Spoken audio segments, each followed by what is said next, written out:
I have broad interests in parasitology. I actually started out working on birds, and then bird parasites led me into working on bird parasites, which led into working on human schistosomes in snails,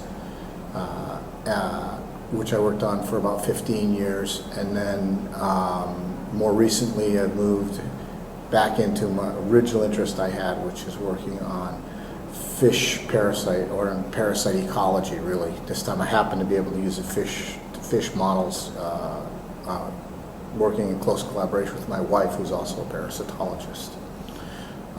And she works on mostly marine fish parasites, so anymore I'm just helping her with her research and being involved in that. And, recently closed up my own lab working on schistosomes to help her.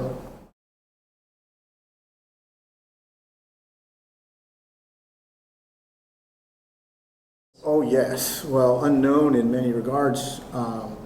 Fortunately, in one of the things I'm involved in right now, I get to read a lot of work on people who are documenting range expansions, range changes of parasites, looking at areas of the world we don't have a good idea of the parasitical fauna, the parasite fauna on, and we are constantly seeing previously unidentified species turning up, or species turning up in places that they hadn't been found before.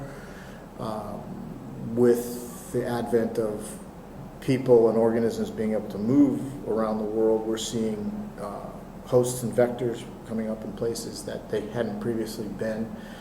So we obviously have to be acutely aware of those expansions and changes. But we also have not identified many of the major hosts. Still, there are many organisms out there that have yet to be identified, and we know that virtually every organism has parasites, so we have probably just scratched the surface of the diversity of parasites in the world, and based upon what I know.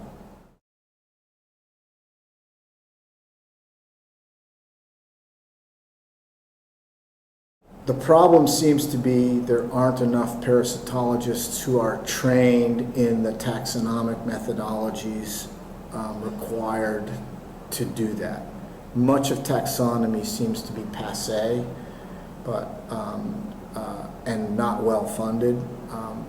But we are in the midst of a global diversity crisis, a drop in crisis, the diversity of organisms on the planet, unprecedented in the history of the evolution of the Earth, and we need to recognize what the organisms are out there and the parasites that they have. We don't know what parasites might be modulating some host in some strange way, and that modulator might be a chemical which may be able to stimulate memory in humans, or growth of nerve cells appropriately, or be modified for that. We don't know if something like that doesn't exist, and we won't know that if we don't know the diversity of organisms out there.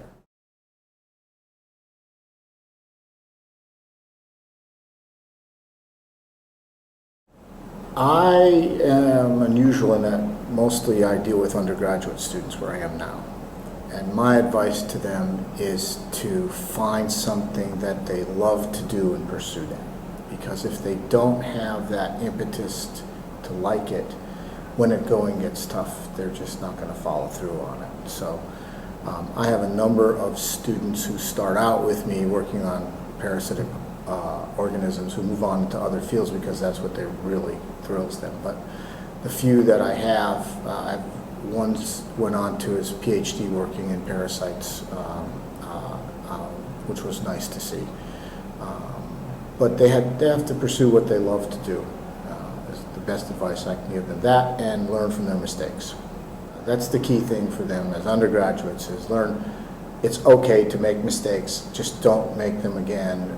Just learn from them, improve, always be improving what you're doing and how you're doing it. And it'll help you be a success in whatever you do. So that's what I tell them.